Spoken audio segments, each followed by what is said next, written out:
You've been financing your own blindness. And even worse, you've been thanking the cashier on the way out.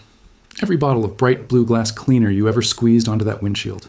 Every dealership upsell for premium interior detailing. Every pair of yellow-tinted night-driving glasses you bought off a late-night ad. All of it was a quiet tax. A tax on something you were never ever supposed to know existed. Your money didn't buy you clarity. It just bought someone else a very nice quarterly earnings beat.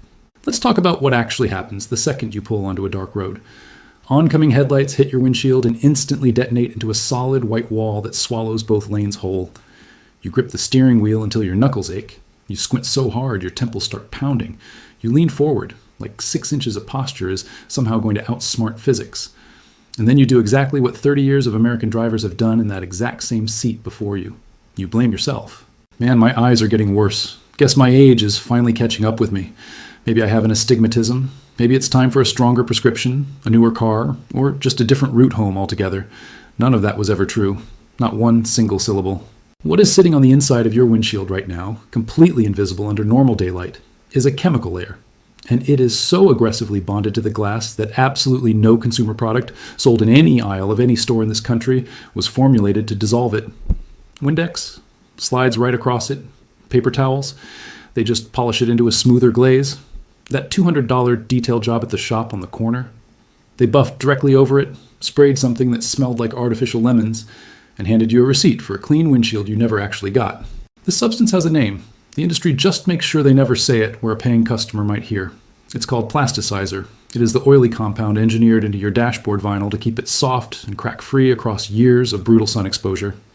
But every single time your car bakes in a parking lot on a warm afternoon, that dashboard quietly bleeds. Molecule by molecule, it releases an invisible chemical vapor.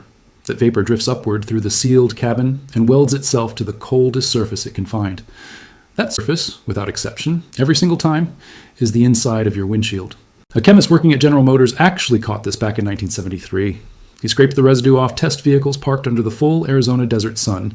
He dropped the sample into a lab dish, ran it under a spectrometer, and confirmed it. It wasn't dust, it wasn't cigarette smoke, it wasn't fingerprint oil, it wasn't anything a driver could have accidentally put there. It was the dashboard itself, literally migrating onto the glass through a process the industry only ever references in buried internal technical documents. They call it outgassing. They identified the exact mechanism more than 50 years ago. They mapped it. They wrote it up in excruciating detail. And then they buried every single page of it, because the fix turned out to cost roughly $1 in ordinary household supplies. And a $1 solution does not generate service appointments. It does not justify retail shelf space. It does not keep a single revenue stream breathing anywhere in the supply chain. You simply cannot IPO a bottle of vinegar. This vapor doesn't just settle on the glass the way steam rests on a bathroom mirror. The moment it contacts that cold windshield surface, it fuses. It acts exactly like hot candle wax dripping onto a frozen pane of glass. It locks into it at a microscopic level that no fingernail and no dry rag is ever going to reverse. Now, let the numbers do the talking, because human feelings lie, but arithmetic never does. The National Highway Traffic Safety Administration published a figure in their 2019 annual report that should have made front-page news in every city in America. 50% of all fatal highway crashes happen after dark. 50%. But here's the part that actually turns your stomach when you sit with it. Only 1/4 of all driving takes place at night. Half the deaths crammed into 1/4 of the miles. The National Safety Council ran their own independent study and arrived at the exact same ugly conclusion from a different angle. The moment the sun drops below the horizon, your personal odds of dying behind the wheel triple. They don't increase slightly, they don't tick upward, they multiply by 3. And sitting at the very top of their official cause list, above distraction, above fatigue, above alcohol, is one word: glare. Oncoming headlight glare at night. So picture yourself on a Tuesday evening, nothing special, driving home from a 12-hour shift. You've already paid for the car, paid for the insurance, paid for the gas, paid for the registration. You did everything the system told you to do. And none of it accounts for the translucent chemical film that has been quietly baking onto the inside of your windshield since the day you drove it off the lot. By year 3, every oncoming headlight scatters across that film like high beams in a fog bank. By year 5, you are essentially staring through a full grease trap. And you have no idea it's even there, because at 2 o'clock in the afternoon, it is completely invisible. Detroit filed that research deep in their archives, because publishing it meant confessing that every modern dashboard is a slow-leaking chemical factory. No boardroom wanted to face that liability in open court. So instead, they let you blame your aging eyes. You book an optometrist appointment. You spend $300 on new glasses. Maybe you start avoiding night driving altogether, rearranging your entire life around a problem that costs $1 to fix with something sitting under your kitchen sink right now. The industry doesn't need to rob you at gunpoint. They just need you to misdiagnose the threat long enough to keep paying for solutions that solve absolutely nothing. So who actually profits when you can't see the road? Follow the money, and it gets uncomfortable fast. Safelite alone banks over $2 billion a year, swapping out windshields across every state in the country. The entire American auto glass industry clears north of $20 billion annually. And a staggering number of those replacements, hundreds of thousands every single year, are performed on glass that was never scratched, never etched, and never structurally compromised in any way. The driver just couldn't see clearly anymore, assumed the windshield was permanently oxidized or ruined, and handed over their credit card. Nobody at the counter corrected them. Nobody ever does. Sit with that for a second. A single replacement runs $300 to $700 straight out of your pocket. Meanwhile, the actual problem, a chemical film baked onto the inside of the glass, dissolves with a $2 kitchen spray in about 3 minutes. That is the gap you were never supposed to measure. On one side, a fix so cheap it can't be packaged, branded, or marked up. On the other side, a $700 transaction that requires zero explanation because the customer already believes the glass is dead. The ownership of that one piece of knowledge is worth more than the windshield itself. Walk down the glass cleaner aisle at any big box store and count the bottles. Invisible glass, Stoner, Sprayway. Every single one priced between $8 and $15. Every single one built on ammonia or cheap alcohol, heavily cut with synthetic fragrance. So your nose believes something powerful just happened.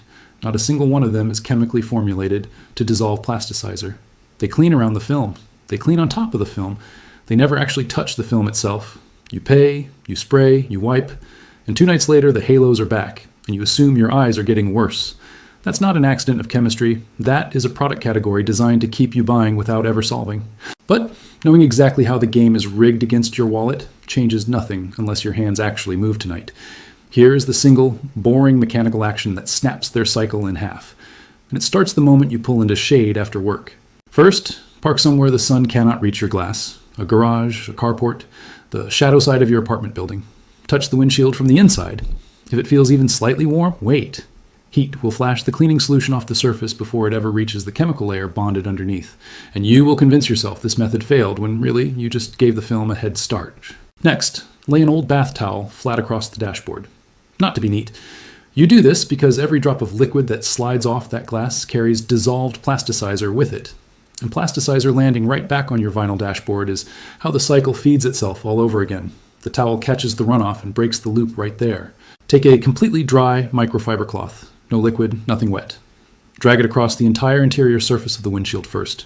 You're pulling off the loose grit. Skip the step, and you will grind microscopic sand particles into the glass with your own hand. That scratch becomes permanent. That scratch becomes the reason a shop actually does need to quote you $400 next Tuesday. Now grab any empty spray bottle. Fill it half with plain white vinegar, half with distilled water. Add 1 single drop of dish soap. Just 1. That drop exists purely to collapse the surface tension, so the vinegar can bite into the film instead of just beating up on top of it. If the haze on your glass is thick enough that oncoming headlights are turning into full white walls at night, step up the recipe. 70% rubbing alcohol, 30% distilled water for the absolute worst buildup. The kind that has been cooking on an Arizona dashboard for 3 summers straight, combine both. Half alcohol, half distilled water, and 1 capful of vinegar poured on top. This is the exact mixture senior auto detailers have kept hidden in their personal unmarked bottles for 4 decades. The bottle they never show the customer standing at the counter because that customer's ignorance is worth $60 to them every 8 weeks. Here's the most important part. Wipe the driver's side in horizontal strokes, left to right. Wipe the passenger side in vertical strokes, top to bottom. This isn't just obsessive detailing. This is how you read the glass afterward. When you pull out of that shade and sunlight finally hits the surface, any remaining streak will immediately tell you which half of the windshield still needs attention based on the direction of the line. Horizontal streak, driver side, vertical streak, passenger side. You diagnose the problem in 2 seconds instead of smearing the whole thing over again and wondering why it still looks cloudy at 9 o'clock tonight. That is the entire procedure. No appointment, no product with a barcode, no recurring subscription. The total cost sits somewhere between 70 cents and $1.40. And the industry you just cut out of the equation built a $20 billion revenue model on the assumption that you would never spend 4 quiet minutes in a shaded parking spot doing exactly this. But the film sitting on that glass is not even the deepest layer of what has been kept from you. Because this isn't just about windshields, it is about how you view the entire machine. You know who feeds the machine. You know exactly which gears inside your monthly budget are spinning profits for someone who will never learn your name. And the honest, uncomfortable truth about what comes next is this: nobody standing where you are right now gets rich from knowing any of it. I'm not going to sit here and promise you a 6-figure stock portfolio by December. That would make me no different from the people who designed the trap in the first place. What I can promise you is something far smaller but far more dangerous to them: a survival buffer. A thin, quiet layer of protection between your household and the next satisfying little lie the market wraps in a bow and slides across the counter. Because the exact same muscle you just used to save $500 on auto glass is the muscle you use to stop bleeding everywhere else. Here is what that looks like tonight. You sit down after dinner. You open your bank statement, not the app with the rounded numbers and the cheerful green arrows, the actual boring PDF statement your bank hopes you never download. You look for one recurring charge you forgot existed. Maybe it's $4, maybe it's $11. You cancel it. You move that exact amount, not a penny more, into a separate account you do not touch. You do this once a month. 12 months from now, you're not wealthy, you're not totally free, but you are standing on a solid floor instead of a trap door. And that difference matters more than any investing guru will ever admit on camera. The people who built the system are not afraid of someone who suddenly gets motivated and throws $1,000 at a brokerage account on a Friday night. That person burns out in 8 weeks. They're absolutely terrified of the person who quietly, repeatedly, almost boringly removes $1 at a time from their revenue stream and never puts it back. Compound action does not photograph well. It doesn't trend. It doesn't make anyone's jaw drop at a dinner party. But it is the only force in personal finance that actually belongs to you, because it costs nothing to start, and nobody can sell you a subscription to your own discipline. If at any point this feels wrong, if the numbers don't move, if the process feels pointless, you walk away. No penalty, no sunk cost, no membership to cancel. The exit door stays unlocked from the inside at all times. The fact that it exists is exactly why this works. You aren't trapped, you're choosing. And a person who chooses the same small action 60 times in a row will outlast every algorithm ever built to predict when they'll quit. Drive safe tonight, clean your glass tomorrow, and never let anyone sell you a premium solution to a problem that a single free habit could have solved all along. If this made you stop and reconsider what you thought was settled, hit subscribe. There's always more buried.